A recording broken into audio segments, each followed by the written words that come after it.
Yo, yo, yo, welcome back to the Further Your Lifestyle podcast, conversations on lifestyle, passions, and hustles. My name's Chris Furlong, I am your host, and I am once again super thrilled to be back here having the conversation with you. But I'm even more excited to introduce you to our guest this week, and that is Sharon Rolph. Now, Sharon, she is known as the Queen of Courage, a retirement coach helping people find their essence, more so helping retirees find their inner spark. But at the same time, she is encouraging anyone and empowering anyone that is willing to listen to help them find success, but also the place in which you fit in with your passion, your purpose, and where you can make a difference. Now, in this episode, we do dive into that journey of how to be seen and how to avoid going through life and feeling that you're invisible, how to win at life, and how to remove that idea of just going to work to retire, but to be living with purpose and passion, but also working with passion and purpose. So whether you are retired, beginning your career, or you're somewhere in the middle, you shouldn't be bouncing off walls trying to figure out who you are,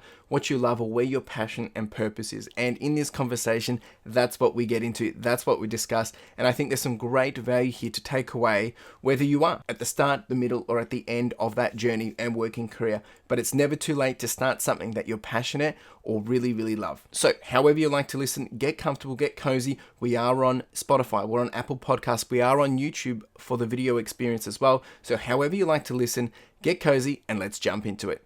Welcome, Sharon, to the Further Your Lifestyle podcast. I'm so thrilled to have you here and to join us. How you doing this morning? I am doing good. I just came in from my walk. So, life is good. I got to pet a couple dogs. That's my highlight of my walk. Oh, no, that's always nice. It's nice getting out and seeing all the puppies and all the other dogs. There's a nice little walk that I take in the city with my girlfriend, and we call it the puppy trail because that's where people are allowed to take their dogs, right? And it's just, a nice 20 minutes of just a lot of excitement and fun and cuteness. That's where I get my love. I love it. It's great. We'll take what we can get, right? So look, Exactly. I'm so excited to have you here, and there's a lot about you which I'm keen to get into, but is I guess as a quick overview, you're a retirement coach and you've done the 9 to 5. You're now past that. You're retired and you're helping other people, I guess, finding their spark. But I want you to tell the people who you are, what you're all about, and then we'll dive into the deeper stuff. So yeah, who are you and what are you all about? Well, I am Sharon Rolph. I live north of Seattle, Washington. I've actually been to Australia with a choir tour and got to learn the fair dinkum and dinky die terms. My favorite day was in Brisbane, where we body surfed, and I guess that was at the Gold Coast. But I was floating on a pool in front of this guy's house that was hosting us, and there was a full moon, and Wow. Water and moon is just magical to me. Yeah, that sounds lovely. Jeepers. Tough. It sounds so. That was part of when you came here for part of the choir, or was that another time as well? That was with the choir. So it's time to come back. Yeah, well, hopefully once things have passed and everything's kind of calmed down, yeah, we'll be able to open up and it'd be great. I mean, there's so many people that I've met doing all these podcasts that I kind of want to meet. So back to you. So retirement coach, what does that even mean, right? Your background, you have worked the 9 to 5, but right now at this point in time, you've got a skill of trades that you've done in the past, but now you're a retirement coach. So setting the scene for that, how does one even become a retirement coach? Because that's, for you to go then tell people what should you be doing in your retirement? How do you even get there? Let's quickly chat on that so people can understand what is it even that you're doing. Well, the thing that makes me most unique is that I'm a behavioral scientist. So all those facts and figures that all those financial planners work with you on, I don't care a thing about that, except I need to increase what I'm living on. I guess would be a dream. Yeah. But I want there's becoming this holistic retirement planning now, where you think about your values, creating a new purpose. Thinking about what would you like your day to look like once you're retired. And sometimes people have a struggle with thinking that since they don't have a business card anymore, it's like, Who am I without a role or task or team? you don't often realize how much your job gives you value. You've got Yeah. a problem to solve. You've got things to do that the boss is looking for. When I first retired, I actually started coaching school the week before because I had done a convention here in town, and my director said, always have something to go to next. Yep. Have, once you stop and you kind of tend to go into a little bit of depression with nothing to look forward to. So I looked forward to retirement with coaching school because it was a natural progression of my behavioral science. Yep. And my last job, I was empowering people to take problem solving down to the lowest level. And I still feel like I'm doing that because the other thing that they don't tell us is you're the boss now in retirement. That's right. I'm the boss. So after I got the Social Security and Medicare and all that stuff taken care of, I started bouncing off the walls. How do I know if I'm productive? Wasting time is not one of the things I like to do. So I had made a wall hanging of my essence statement, and the essence statement we created the first weekend of class. Okay. And as I read that essence statement, I realized it centered me. Every day felt good, right? When I was living from my essence. And so I want to do that for everybody that has a struggle in retirement. Yeah. I've never married and never had kids. So for single people, especially living alone, Yeah.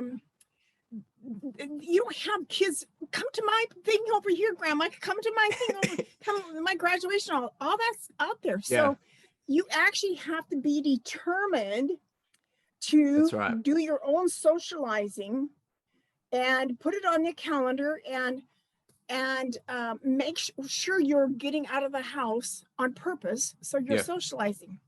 Yeah. There was a guy one of the first things I did to find clients was do a what do I want to do in retirement workshop at the senior centers. And I went up here to the community where I was born, and I had a few minutes before I had to be there. And so I went to a grocery store, and here I saw a man sitting in his pickup out in the parking lot. And I thought, well, I'm glad he's out of the house, but if this is his only social thing for the day, that kind of makes me sad. So I had real mixed feelings about, he was sort of being social, but having people to talk to keeps us healthy.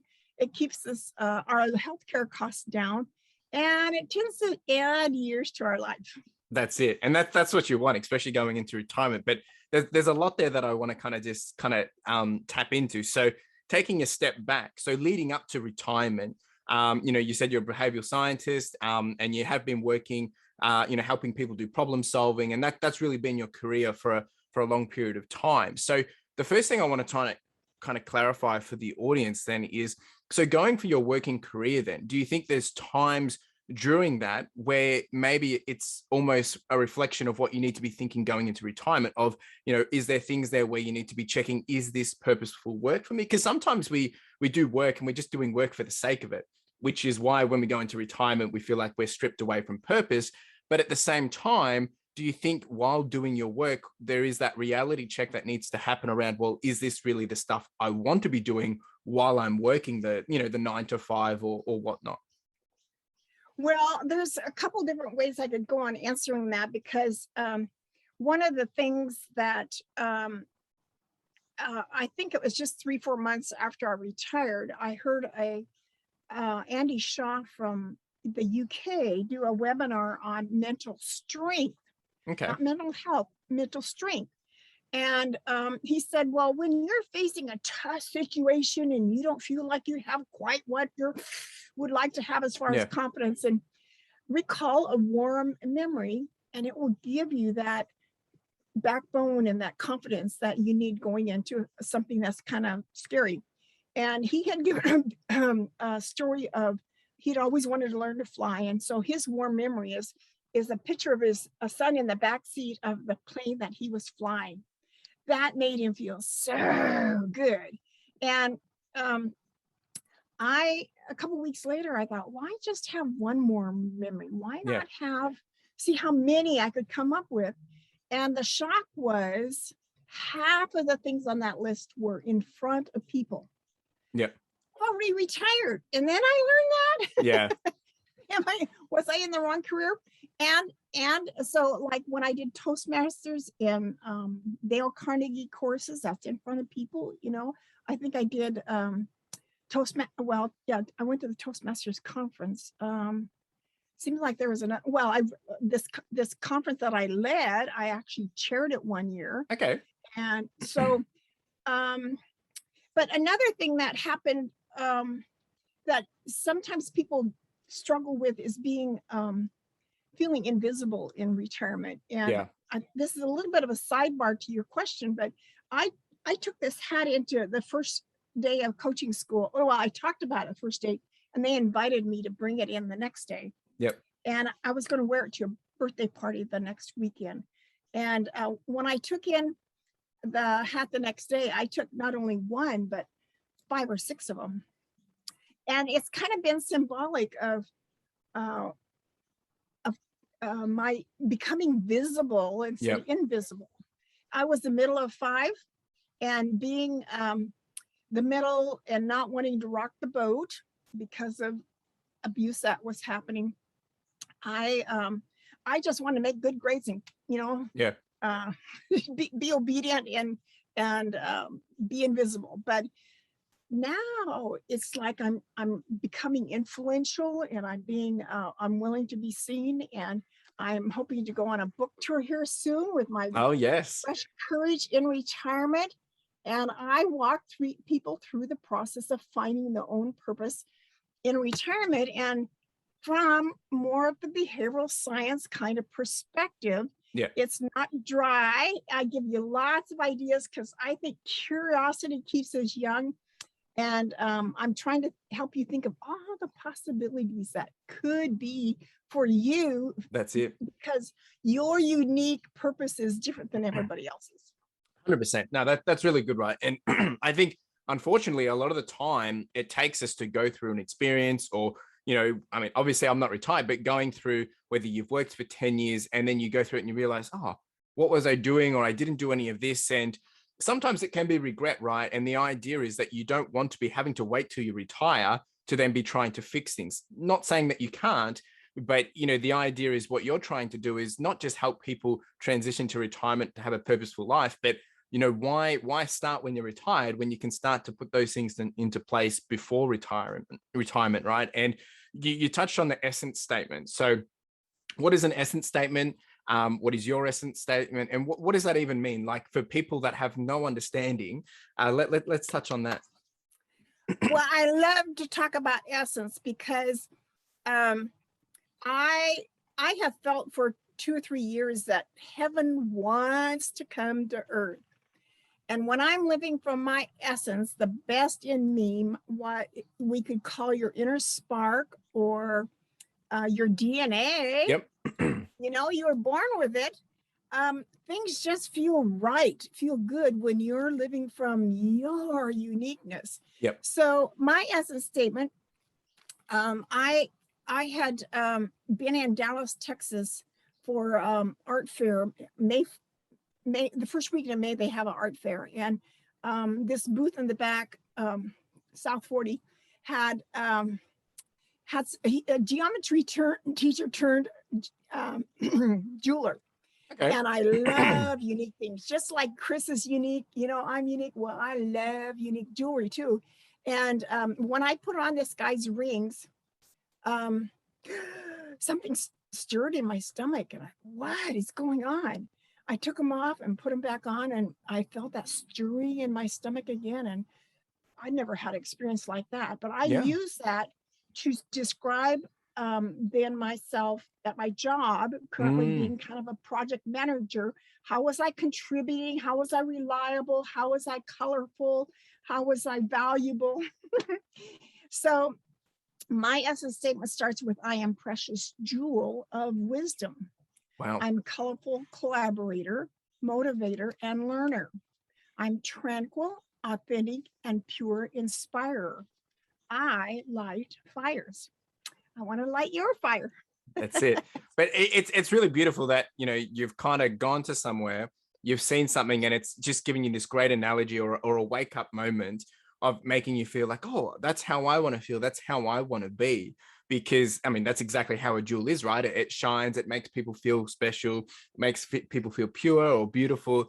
And so for you to do that transition of actually, okay, yes, you've seen the jewel, it's helped spark something into you, but then actually going around and making that essence statement come to life. Because obviously, you know, we can say positive words about ourselves, we can talk all the talk, but how do we actually put that into practice? Like, because, you know, whether you're taking all of that, because there's quite a lot of words in that essence statement, but how do we actually put that into action? And then how would someone even find their essence statement? Well, the how is my service to you, but the what and why, the the reality of your essence statement, once, well, I guess for me it kind of happened naturally because I was reading and reminding Yep. myself on a daily basis, 2, 3 times a day, and realizing, in fact, one of the things I posted this morning, or tried to, I don't think I was successful, but I did one of my blocks for who am I when I'm at my best? Okay. Well, my essence is my best. Yep. Now, when we first, at the end of writing our essence statement, we use our values and your principles about life and the things you live by, and things even that trouble you. You know, when things Yep. are in the news and something grabs your spirit, you know, that all goes into this mix, and we had to stand at the front of the class then once we had drafted out our essence statement, and we had to own it. We Yep. had to say it in front of this class, about 20 people, and it choked a lot of us up because it was like it was describing our soul, Yep. and nobody had ever asked us to do that before. Yeah. And I know I choked up and kind of had to start over because it was so precious that somebody would want to know that. Yeah. And now I knew it. And you know, the power of that started from there. And people often think, well, I am precious. Well, why not? I am a precious jewel of wisdom.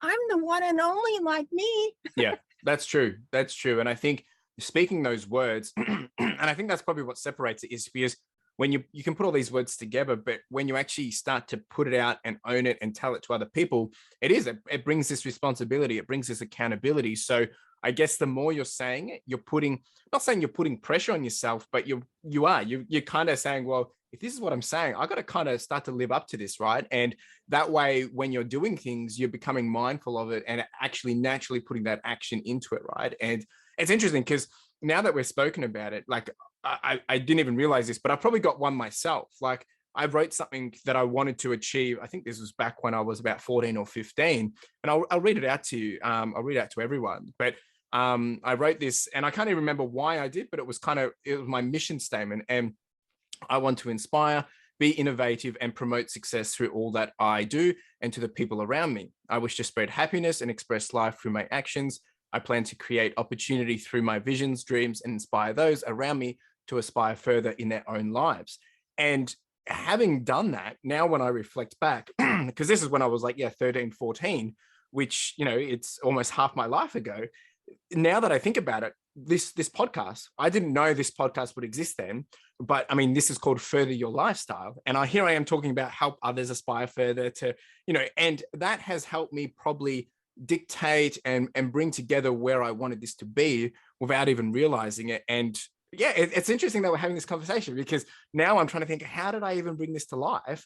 When it was kind of just, I remember reading something, you know, what do you want to get out of life? You should write it down, and things like that. But we do it when we're young and we don't realize, but that's something I've always had. I, you know, share it. I, you know, put it on my website. I put it on all that. And that's what I want to live and stand for. It's crazy. Yeah. I think I first said right at the beginning about how potential was so sensitive to me as a young person. And I've had, I think that about that time I also had this like the why was, I don't want to stand before God and say, you know, some of that talent you gave me, I buried it. Wrong Yeah. answer. Yeah. And I don't want anybody else to have that same experience. So when, you know, why not offer your best to the world, and the results is you get more satisfaction, more contentment, because it aligns with how you were created. There's more joy, freedom, even because you're trying to be what your boss wants you to be. You're being who you are naturally. Yeah. Yeah. So look, I mean, it's really good. And something I really want to, bring open to conversation is, so regardless if you're retired or not, right? If someone's struggling to find purpose, passion, or their inner spark, we've kind of suggested we shouldn't necessarily just wait till we're retired. That's more what you're just trying to help people that have gotten there and don't have that spark. But how can anyone, whether it's someone at my age at 30, someone that's 50, 60, or yet to be retired, how can they, or maybe when they are retired as well, how can one to begin to even find this? Like if there was a couple of points, very high level, how should one start to even look for, well, what is my inner spark? What is my purpose? Because a lot of the time we just go do what we think, we've always meant to, oh, my parents were doctors, that's what I'm going to do. Or my parents did this, that's what I'm going to do. My friends tell me I'm good at that, that's what I'll do. But sometimes that's not necessarily what our spark is. We're good at it, but it might not be our passion. So where can one begin to kind of find this at a very high level? Well, a very high level would be to start by asking yourself to write out 20 things that you like about yourself. Right. And I kind of think, Chris, that your natural talent may in fact quite likely be amongst those 20. And so often we kind of poo-poo everybody is able to do that. Well, no, maybe they're not. Yeah. And and often our friends do compliment us on what we're good at. Yeah. I think I want, okay, another list that we use is values. Yep. And we don't reflect on values all that much. But my top value, I think, was love and creativity and being responsible. So yeah. Okay. And then I guess diving into that, and when you explore, so let's say you've got 20 things, whether it's things that you like to do or that you're passionate about, and then you've got a list of values that kind of overlap. So I guess it's about gluing them together and seeing, how can you bring those two together and make a mix of, can you take action from one of these? Can you create a service from one of these? Is that what we're kind of talking? Well, yeah. At the end of let's see, I was at this what do I want to do in retirement workshop. I encouraged people to have 5 or 6 words that you like, and put them all in a Google search and see what comes up. Oh yeah. Because we weren't able to do that 20 years ago. That's and true. Now we can. Yeah. No, that's a good way to do it, because a lot of the time it really comes down to perspective, right? How we see ourselves. And you kind of said it before, people will usually tell us what we're good at, but we're kind of like, we don't really embrace it or acknowledge it. But until you really write it down, get into the nitty gritty, and, maybe have some real talk with yourself, you start to realize, oh, actually, I do this a lot, and then start to embrace it. Because, we're our own worst enemies, right? We are so hard on ourselves, but until you kind of get that encouragement and take ownership, it's going to be very hard to actually put these into action. Yeah, and my story about warm memories, that would be a really good place to look too. I don't recall how that played a part in writing my essence statement. A little bit, the story I always told was 3rd grade being being the 3rd reader, or I was the middle reader of 3 readers. Right. The rest of the class was up on stage doing a choreography thing, and I thought, well, how do you be a good reader? I'm third grade. I skipped second, so I actually was a second grader. Okay. And I looked around, well, nobody, okay, I see. There's a minister up front. What makes him a good minister? Well, he needs to be heard. He needs to speak slowly enough so people can understand him. And he needs to speak loud enough so people can understand him. And how does a second grader figure that out? But then the crux of the story is one or two people complimented me. They noticed the good job I did.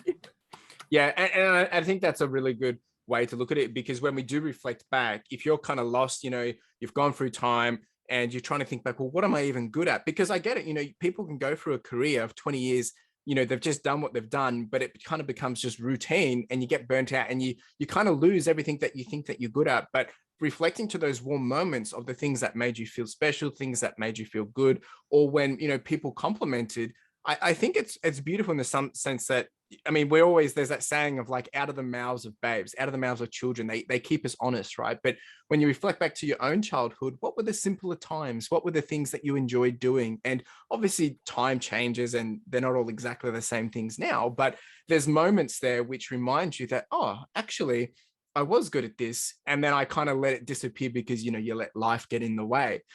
So it's interesting. I think that's a really good point of reflecting back and thinking what made you spark when you were a child, what gave you that encouragement, what it gave you that curiosity when you were a child, because a lot of the time, even though it's back then, you can still start to dive into that, whether you're 20, 30, 40, 50, 60, 70, right? It's never too late. Well, another person that does some teaching about purpose in a little different way is thinking about who do you compliment, that you can't notice the skill it takes to do something until you notice it. Yeah. So if you okay, the example for me is I noticed my friend Barbara, she was always complimenting teenagers about their good qualities, bringing out that good quality. And I told people about her often. And then 15, 20 years later, I thought, oh, I'm kind of doing that same thing now. Yeah. I noticed it and therefore I became it. I embraced that. So who do you want to be like? Yeah. Also hold some wisdom or valuable data.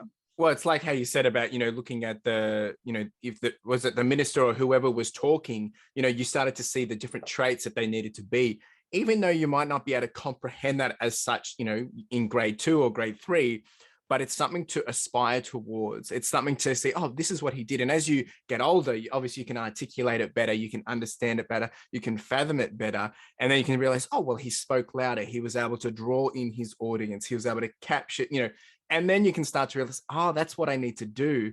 And I guess, if anything, it's like, whether it's heroes or influencers or people in time that we reflect upon or look up to, because it's like, well, this is what they did and this is why it worked. That's what I want to be like. And you can start to, pull apart the little pieces that help you grow into that. It really is simple when you think about it in that sense. It's more about helping people know maybe what they just need to do.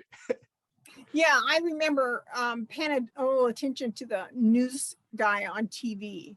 And it seems like I had a third teachers, I guess, being there in front of people. Your students have to hear you. They have to be able to understand you, and they have to be able to you speak loud enough that you're heard. Yeah. But I want to point out something to maybe your younger audience, Chris, is that if you see your parents who are retired being stuck, have them consider some of these same things we're talking about. You might be the neutral third party to asking questions that get them more happiness and joy. And because oftentimes we're too close to our talent, our natural abilities, and we forget them. Oh, I did that a long time ago. Well, you still might be good at it. So asking probing questions of your parents may help them get unstuck. And let's see here, like, what is their passion? Yep. Because that often inspires the rest of us, like Yeah. even paying attention to who does your parents compliment.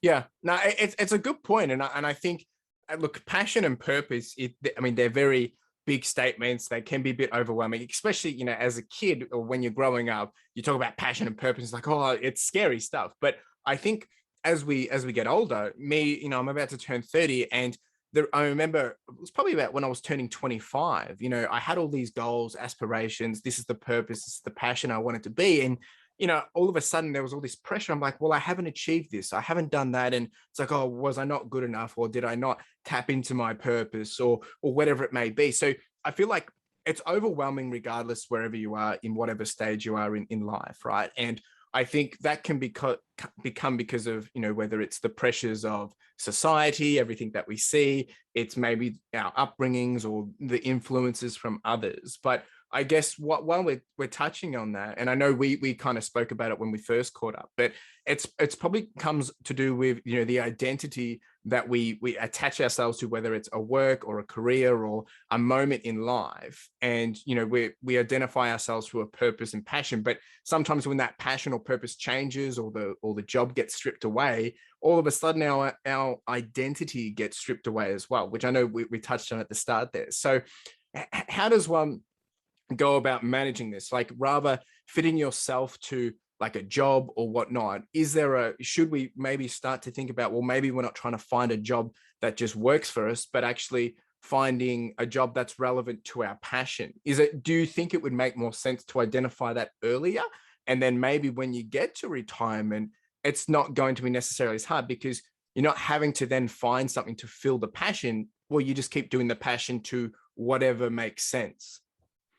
Yeah, I am so encouraged by the young people I see who don't just want a job. Yeah. They want a job that has meaning to them. And that's kind of the what's driving the force of finding your essence is finding that thing that matters to you. Yeah. When you're retired, it gets you out of bed, but to have a job that energizes you. One of my blocks, I don't think I have it here today, but it's your job should give you energy. Yeah. Give you energy, not take energy. So I think you've probably seen the statement that if you find a job that gives you energy, you never have to work another day in your life. Yeah. If you do what you love. Yeah. 100%. And I've harped on that for a while, but this is full transparency. Like, I've always been a very positive, motivated person. And a lot of the time, it took me a long time until I actually took action myself, is a lot of the talk. Like, you talk about it, you say, if you love what you do, you never work another day in your life. Yet I was working 9 to 5, not to say I didn't love my job, but there's elements there which, if you're not jumping out of bed or springing up, there's that clash between, okay, is this something I'm passionate about, or is it a job that I'm just happy to do? And, that can get a little controversial. I'm not here to say people that, if you're not happy with your job, that it's not for you, because, you have your ups and downs weeks, and, things aren't always perfect. But I think what you said, if there isn't that energy there, if there isn't something to help you grow, to drive you, to motivate you, then it's probably something to look into. But don't get confused with, the stress that's potentially motivating you, because I feel like stress can be one of those things where you're feeling the pressure, so you do the work because you don't want to get in trouble. But that's not necessarily the motivation I'm talking about. I'm talking about, you're wanting to do this, it's fulfilling, you're feeling excited, you're willing to take on the challenge, rather than, getting pressured into trying to just meet a deadline. Because you'll be motivated because you're scared of the consequence. But you're more talking about, you want people to be embracing it in the sense that, like, well, this is a challenge, it's going towards my end goal, it's going towards where I want to be, my purpose, my essence statement. Well, and life does throw us curves. That you do still need to pay the rent. But if you look at not quite, because I think I left a job I was living in Tampa, Florida at the time. And I had learned so much about myself. I knew they weren't paying me for all the talent I had. I'm not sure that was really the best decision. Yep. Because I went into working temp jobs for like 10 years. And but when I started at Boeing, it was during the 2007, 2008 economic decline. And I had different people every now and then that would stop me because I was working on the production floor. I actually learned how to use power tools. Nice. And they say, "What are you doing here with a master's degree?" Paying the rent. Yeah. Yeah. So that I can pay the rent. So you go in with a mindset that I'm in control here, and this is not my dream job, Yep. but it's on my way to a Yeah. dream job. It's a really good perspective. And I think sometimes we can. I think you need to have that balance of identifying, well, if you're starting out as a graduate going into career, you're not going to have that dream job, the first job you're doing, because you have to have experience, you have to build into it, you have to learn, you have to grow. But also understanding, well, you need to be able to pay bills, you need to have a bit of a roadmap to where you want to go and how that entry may be. Is it working in a cafe just to earn some money to get you while you're studying? That's fine then. Then you can go start that career. Is it taking an internship so you can learn, and maybe you're not necessarily getting the big dollars? Or is it taking that graduate path or more of a corporate path and building you up the ladder? Or is it starting your own business and learning along the way and however it may be? I think it's very important for people to have that understanding. But I think one thing also, and I want to hear your thoughts on this, is not falling victim of, getting comfortable, with the paycheck to paycheck and things like that. Because I think that's a lot of the trap that happens is we tend to get comfortable. You're getting a nice salary. So then when there is that opportunity to follow a passion or a spark or something over there is curious, we're too scared to jump on it. And do you think people, they skip that because they're scared of the risk? And then that's why when they keep working, that's all they know. They get to retirement and they realize they missed the door, but they missed the opportunity. Yeah, the subtitle to my second podcast series was "It's Your Time to Shine." Yeah. And part of what's in this whole conversation, Chris, is that our bosses don't often ask us to work from our heart. Yeah. From our creativity, yes, they want creativity, but do they even recognize that it kind of boils up from our heart and our spirit? So the big shift when you leave that job that's become monotonous Yep. is to say, let's wake up our heart. And there might be some dreams in there. And who's holding you back now? Yeah. One of the little blocks I made, you're the one that stops you. Yeah, correct.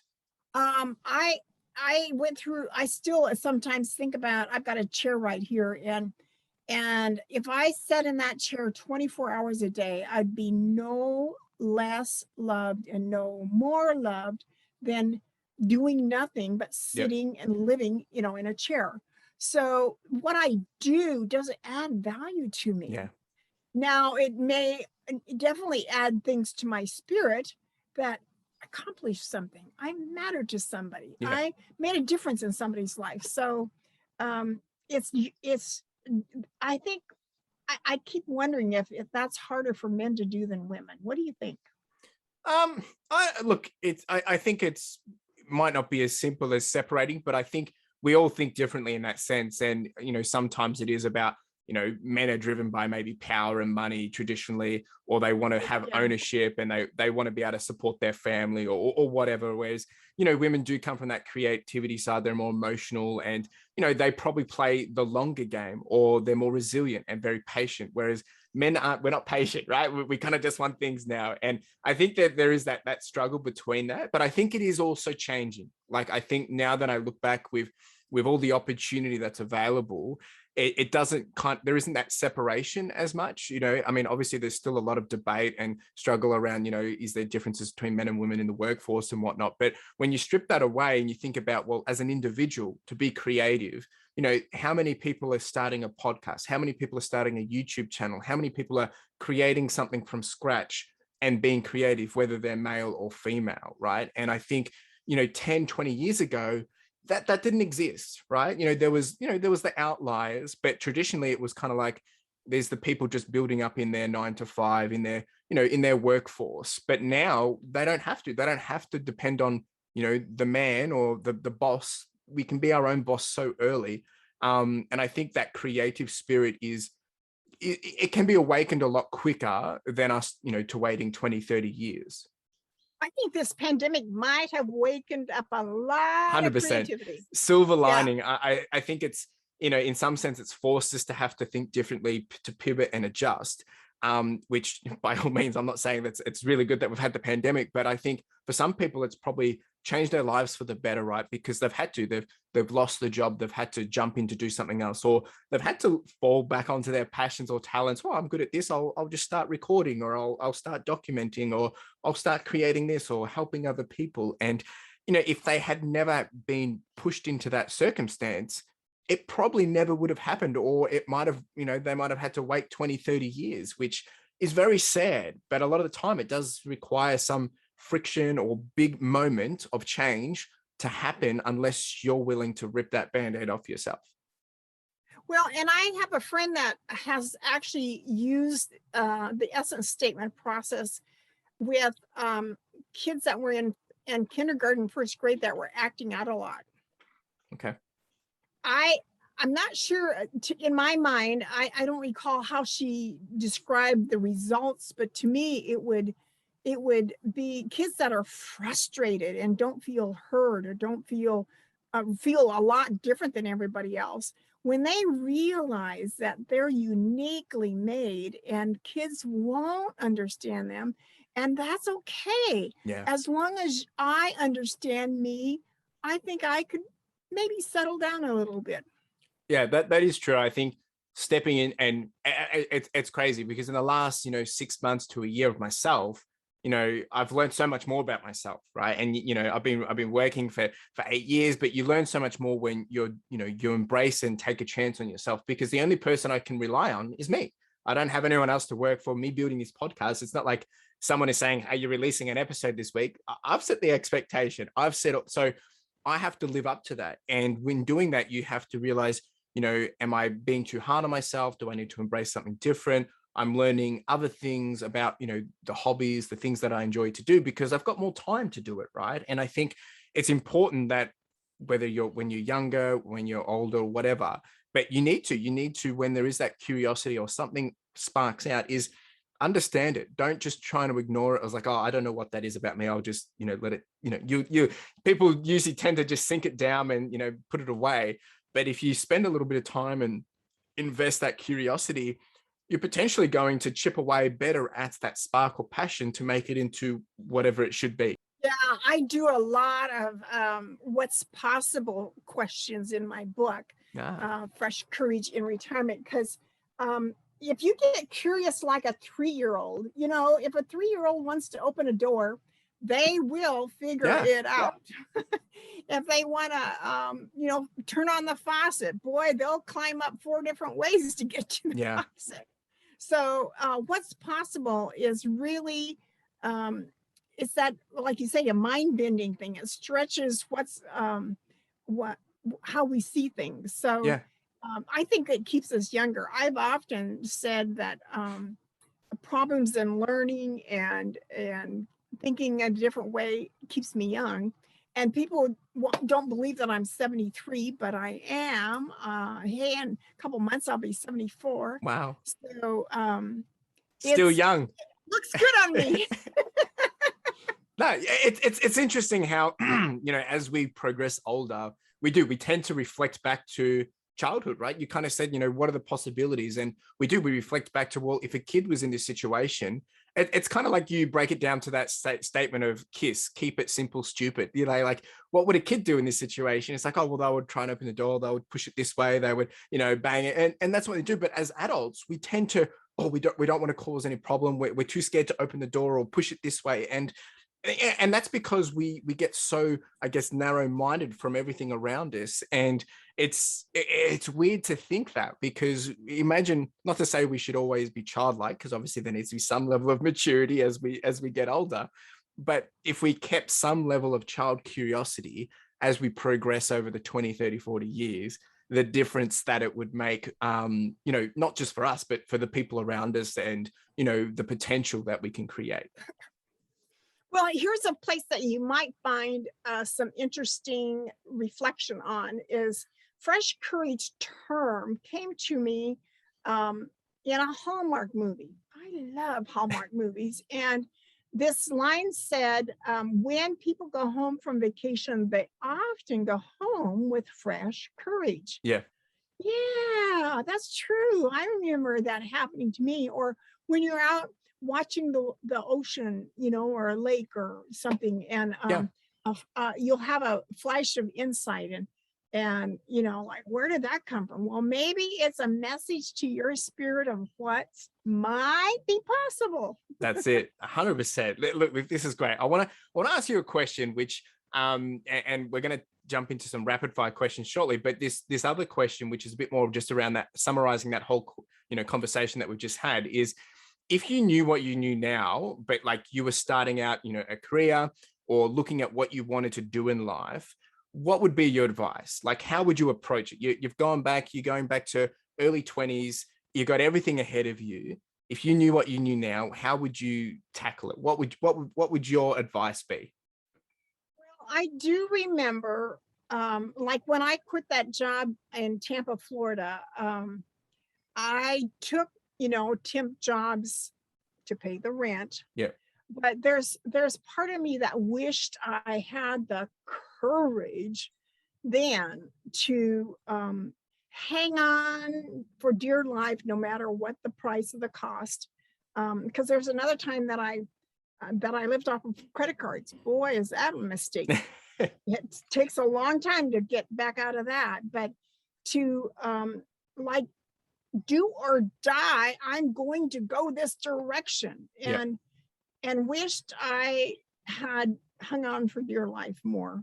Yeah. And taking that risk. I've always known I was a good risk, but to have the patience for God to work it out on my behalf was something I wished I had done differently. Yeah. No, it's I appreciate you saying that, because I think sometimes we get so scared of, it's going to take me 2 years, yet we then get stuck in something else for 20 years. Like, meaning, we're too scared to take 2 years to invest and, take a chance, take a risk, maybe have to live it a bit rough because, you have to pay the bills, whatever. And then everything will come after that. But then we're so comfortable of living comfortable for 20 years, but never actually living at our potential. And what you just said there really, I think, really will hit a lot of people, wake them up and really challenge them. It has for me as well. And I appreciate you sharing that. I want to jump into some rapid fire questions just to get to know a bit more for the audience, and they're just a bunch of random things. You can answer really short and sharp, or if there is some points of value you want to add, then by all means, please. But the first one being, what is your favorite book you have read? Oh man, that's a hard one. Let me mention the one that made the most difference to me when I was retiring was the Joy Diet. In fact, I just got myself my own copy because I often borrow things from the library. But the Joy Diet talks about 10 menu items, and the first menu item is nothing. Spend 15 to 20 minutes daily doing nothing. Yep. And what it did for me was, oh, there's a small voice inside that will talk to me if I listen. Yeah. No, it's a good thing. Yeah. Inside wisdom. Yeah. No, that's great. And the next one, which is actually a good segue then, is the biggest lesson that you have learned. Well, I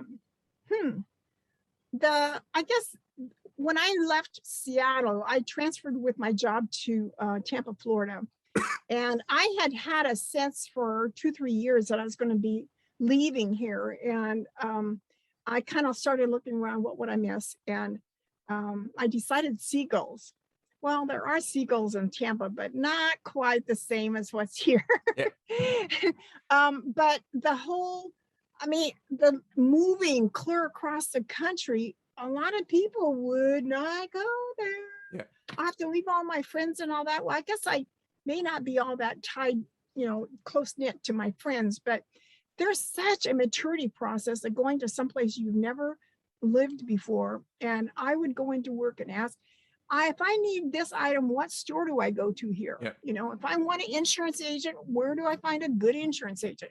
So that being vulnerable and the maturing process is just amazing when you step into the unknown. No, that's so good. It's so relevant. It's so relevant. Any regrets that you've had to live with, or if there was one regret that you've got, or maybe you don't have any?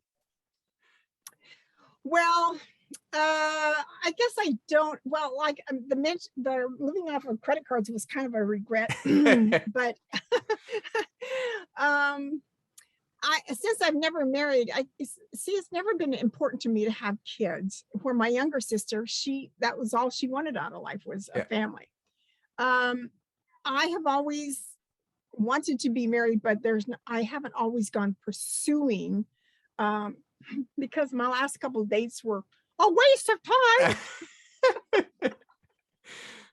But I am interested in sharing my life with someone in this season now, and so I don't exactly regret that, because I could have done something more, I guess, in that regard. But it it just makes retirement really different and a little more of a challenge. Yeah. Okay. No, I appreciate you sharing that. That's really nice of you.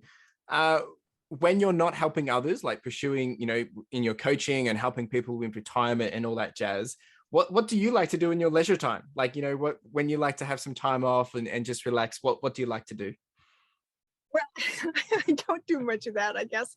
I make a point to daily do a walk of about a mile, and I watch the squirrels and the crows and the bunny rabbits around our area. And pet the dogs. That delights me. But I have an ocean right here about a mile away, so that's nice. quite nice. And the Mount Baker and Mount Rainier are close by, within 2 or 3 hours. So I understand the Japanese, they actually prescribe you to have forest time to rejuvenate your spirit. And there's actually a walking trail about a couple miles away that I have done that a time or two. But I guess, I quilt. So my dream vacations would be doing a hot air balloon ride, or doing a quilt show, or there's an art fair in California I'd like to go to. Nice. No, that's great. I mean, it's very creative elements as well there. And I agree, getting out in the outdoors, just enjoying the peace and quiet. It's rejuvenating. It's lovely. It's relaxing and calming. The last one I had for you then is favorite place that you have ever been to. Well, Australia comes close, because body surfing in Gold Coast I've never been drunk, but boy, that body surfing reminded me of what I might feel if I was drunk. I'm trying to think of another place that my favorite place. Lake Tahoe is pretty nice, but I haven't spent much time there either. So the water and mountains and moon are.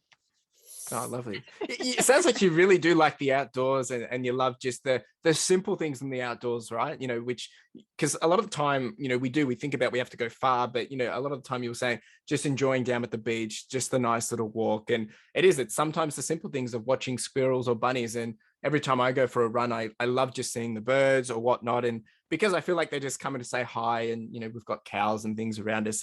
But each one, it's like a nice little moment just to enjoy. I actually had a friend at Boeing that fed a couple crows every morning, and his coworkers thought he was crazy, but those crows knew him. Yeah. And a couple of the dogs lately that they've been pulling their masters because they recognized me and they knew me. It's so good. It's so good. It's like you've got that little whisper in their ear, but it's lovely, right? Because then when you go out, you just have that little moment of remembrance that, it's kind of like a social moment as well, right? And it's very cute. And I secretly think that as well, that there's certain birds that I see all the time and I think they know me because I see them looking at me, right? And they don't fly away, whereas others will, right? It's not all in Yes, my I head. always listen at the crows. I think you know me. Here I am. Yeah, that's it. That's it.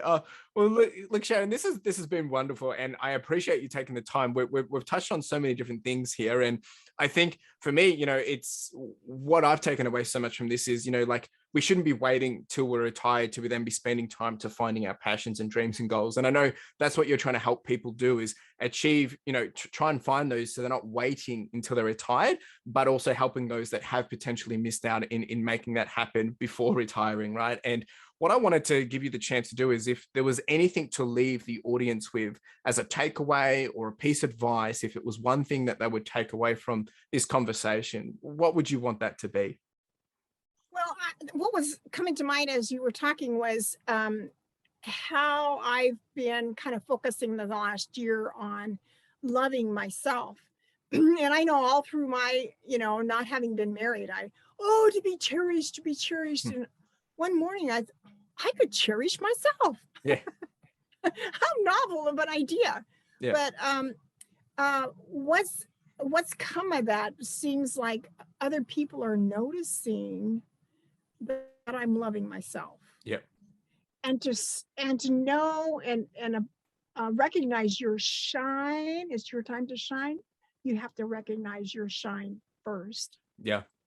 No, but it's very true, right? And I think everything that we've spoken about is understanding who you are, embracing it, understand the things that make you curious, the things that make you passionate, the things that make you feel like you have purpose. It all really does come back, because if you don't know yourself first, how are you even going to execute those things? How are you going to bring them into practice? So that's really, I really do appreciate you sharing that. So where is the best place for people to follow you, to follow along, see what, the latest things coming? Because I know you just released a book as well.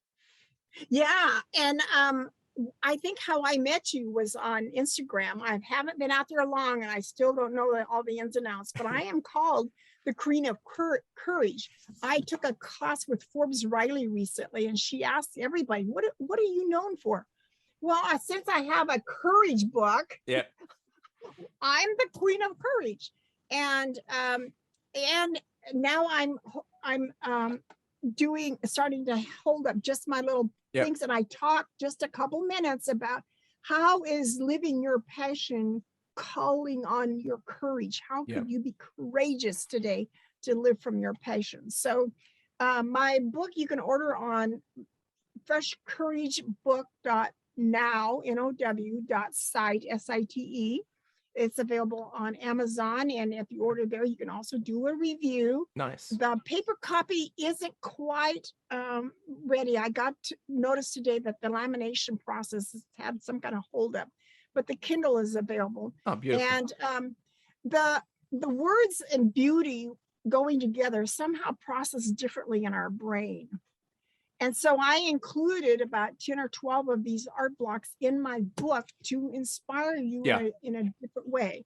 And they are for sale on Etsy in the Quilted Petunia store. Nice. Nice. And my business on Facebook is called Effortless Vitality. And let's see. Yeah, Effortless Vitality. Oh, and I do have a Fresh Courage in Retirement page all set up, and I'll probably be starting a group for Fresh Courage coaching in the near future. Awesome. Well, lots is happening, but for anyone that's listening, all of this will be in the show notes as well, so people can jump down and click through, and whether it's on the YouTube version or whether it's on Spotify or just the audio versions. But Sharon, I appreciate this so much, because I've learned a lot from this, and I know you've enjoyed yourself as well. And there's so much more that I think people can take from this, because, it's whether people are retired or looking to retire or, nowhere near retirement. I think having a conversation with you, there's probably a lot that people can take away from it. So if anyone does have more questions, by sure, reach out to Sharon, have a conversation, and get in contact, because I think, there's a whole lot of wisdom here. You've been through a lot, you've gone through the journey, and obviously you're still young, still got plenty of time to, achieve different things that you want to achieve, but help other people achieve it too. I've only met are found on the internet, maybe 2 or 3 other people that do this kind of work. There you go. There's several people tossing the word essence around, but who teaches it? Yeah. Gotta come see me. That's it. Well, you've heard it here first, people. I really appreciate you dropping by, Sharon. It's been an absolute honor to have you here. And yeah, anyone reach out to Sharon, please do. And to everyone else, cheers. Well, there you go, guys. What an awesome episode, and how cool is Sharon? And what I took away from this episode the most was helping find yourself in a position where you're not just trying to work for the sake of working, but you're working which is identifying close to your passion and close to your purpose, and bringing those two worlds as close together as early as possible. Of course, sometimes it's not always going to happen overnight. It's not going to happen in your first job or in your first gig that you're looking to do. But over time, making sure that you are working towards that roadmap, or I guess that North Star that fits you into that position of where you're going to be the most successful, because you're writing out your purpose, you're writing out your passion. Of course, this is a journey, right? And not everything is going to be a perfect fit for everyone right at this time or right at that moment. And I encourage you to take away from this episode something that's going to encourage you to go think a little deeper, think a little different, or maybe find a fresh perspective in all that you're doing. And I do encourage you that, and I completely understand that sometimes hearing these messages around, go finding your purpose or finding your passion can be a bit cliche. It can be a bit overwhelming to hear. And I encourage you to, make sure you are just taking some notes, taking some reflection time to really think about, are you doing what you love? Are you doing what you're passionate about? And how can you, if you're not, how can you find a way to start to bring that back into your life, start to bring that back into wherever you're working? Now, at the same time, maybe you are passionate about what you're doing. Maybe you do feel like you have purpose, and that is great. And I want to encourage you, continue to ride that path, continue to drive it out, and help others see how they can do it too. So Sharon, I really do appreciate you coming onto the podcast, and everyone, I encourage you to go check out her content, go check out her new book that she's just released as well. And of course, you can find all the details in the description below and the show notes. My name's Chris Furlong. I'm your host, and it's been an absolute honor to be able to bridge this conversation between you and Sharon, and I hope you have a wonderful day. Cheers. Now, if you didn't know, we do have the podcast merch, and this is with a key focus of enamel pins. Now, if you haven't checked these out, make sure you do, because the intent of these are really just to be a small token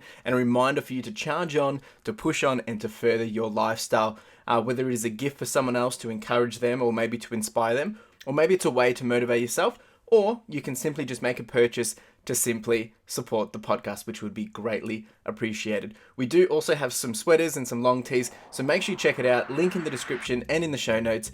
Really do appreciate it. Cheers.